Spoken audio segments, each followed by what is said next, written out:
Hemen gara berriro ere, eta Iñaki Alkorta gureak taldeko presidentearekin hizketan jarraitu behar dugu.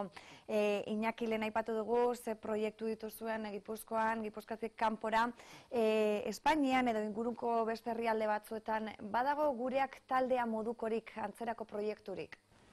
Bai, gu sortu ginean ordurako, Espainin baino Europan pentsatu behar da, beti izaten da, Gerra Mundialan ostean, elbarritu asko gelditu zirela, milaka eta milaka, eta horientzako soluzio bila, estilo honetako enpresak edo sortu zituzten, Inglaterran, Holandan. Orduan, gureak sortu zutenak, nik uste Holandan referentzia nik ezagutu nituenetik bazeukaten.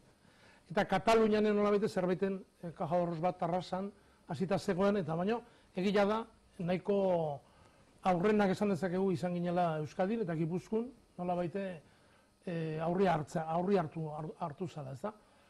Gero, 82an gertatu zen, Espainin demokrazia sartu eta lege berriak eta sortu, eta gai honei buruz lege bat sortu zen. Lege horrek oraindik agintean dihardu, eta arren eskutik hasi ginen forma nolabait sendoago bat ematen. Eta orduan ere Euskadi eta Katalunia izan ginen aurrea hartu gendunak estatuan. Euskadin gureak Gipuzkoan baldin badago, adibidez Bizkaian beste organizazio batzu badaude, bat oso ezaguna, Lantegi Batuak izena duena, eta oso gureaken antzekoa. Araban bertako diputazio bea izan zen antolaketa hartu zuena. Gipuzkoan modelo nolabait pribato, iniziatiba pribatua, nahiz eta publikoari lotuta, baina Araban diputazio bea izan zen servizioak hartu zituna. Eta orduan, Euskadi nahiko 80 urte hortatik aurrea nahiko indar hartu zuen. Naparroan ere badago beste organizazio handi bat. Eta momentu honetan, Estatuan, geroztik, iniziatiba gehiago egonda, eta Estatuan 50.000 persona edo badabiltza, estilo honetako lanean. Gu manejatzen dugu datoetan, Euskadik nolabait puntan segitzen dugu, Gipuzkoan nahiko puntuan gabiltza.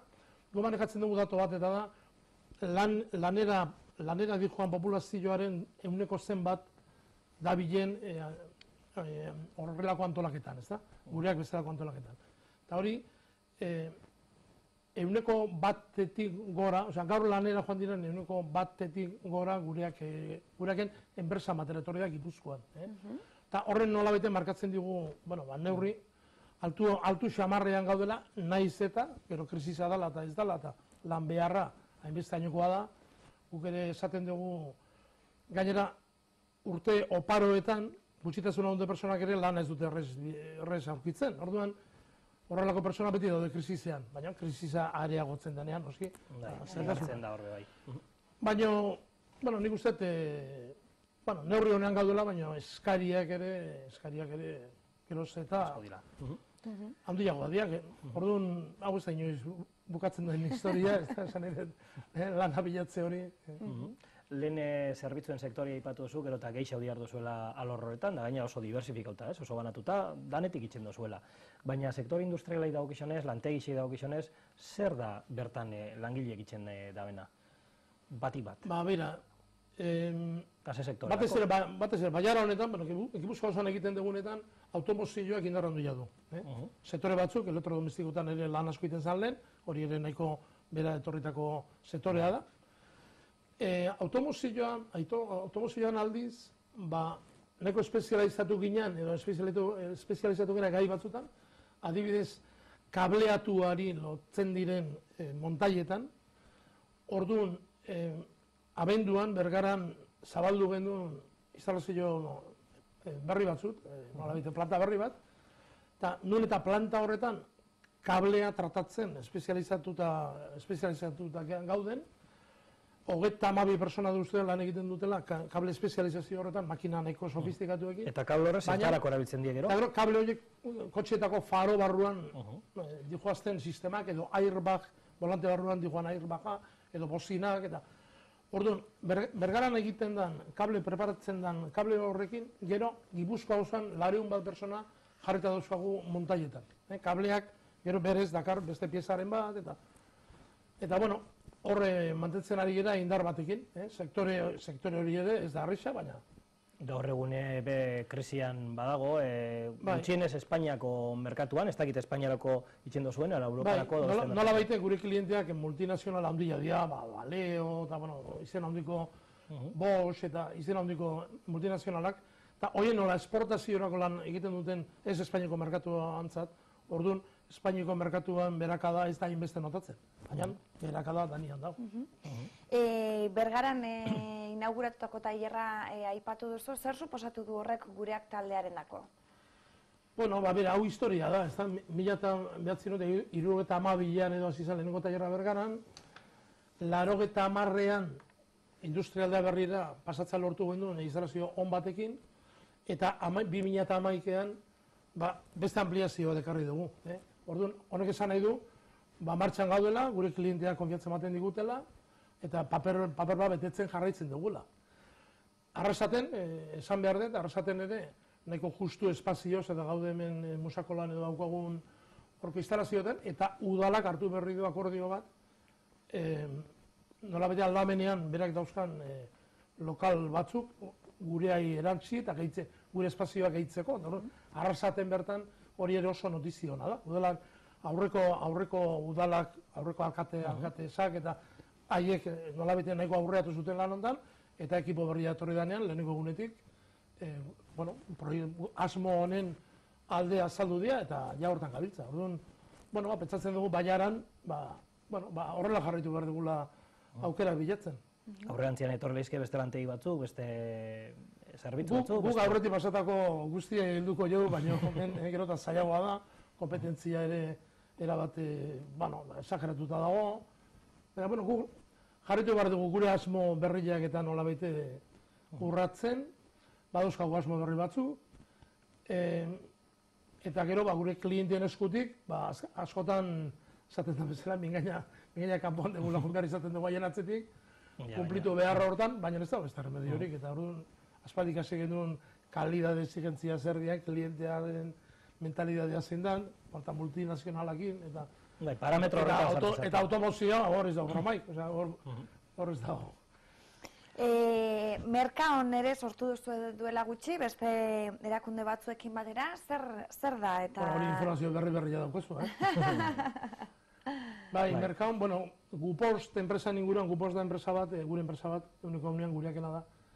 Eta marketing eta inguru hortan mugitu izan dudana, publizitatean, eta horre den aldaketa tokatzen zaigu, aldan batzuk erortzen dianean berriak sortu behar dira.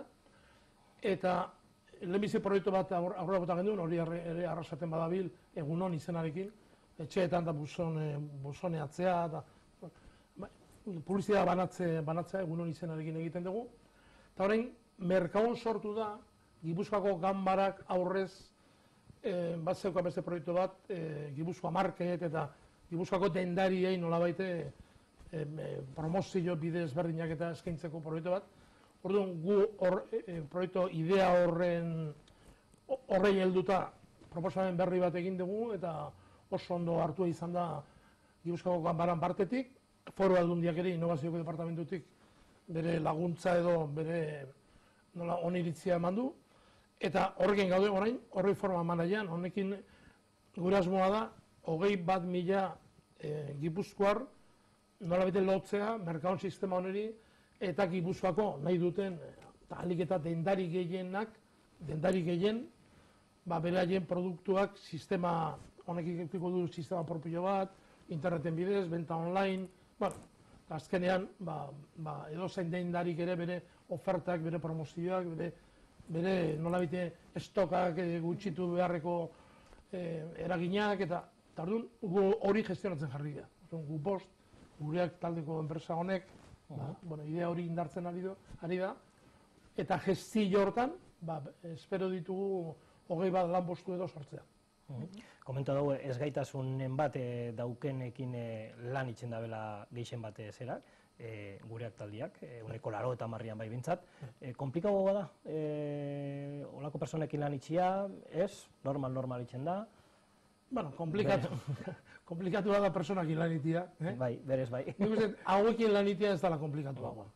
Osea, nik uste hori izan behar dela guri bintzat, guk pentsatu behar dugu oso tratu honeko persona tasari gara hitz egiten, lana zintzoin behar dela entenditu eta nola baite buruan ondo sartzen duten personak, disiplina bat onartzen dutenak, guk behar dugu ofizio bat, lanean erakusten, batez ere lehenengo lan berri bat hartzen danean, beraien ondoan jarri, lagundu, pazientzia izan, probak egin, gero, gutxitasunetaz hitz egiten da, eta elbarritasunetaz, persona bakoitza mundu bada, gutxitasun fisikoa duen, unibertsitatean karrera bat egindako persona bat, edo sindrome daun bateri, ez diogu, ez aukera berdina emango, ez da ere zirentzi berdina garriko. Orduan, lan aukerak behar ditugu justu hortarako, persona ahalmenak oso ezberdina direnez,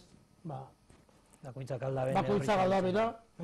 aldabena egin eta saiatzea. Lehen aipatu duzu gutxitasuna duten pertsonendako beti dela zaila lana topatzea. Oraindik ere beste gauza askorekin gertatzen den moduan, aurrera pausoak eman dira, baina suposatzen dut asko dagoela egiteko kontzientziazio mailan.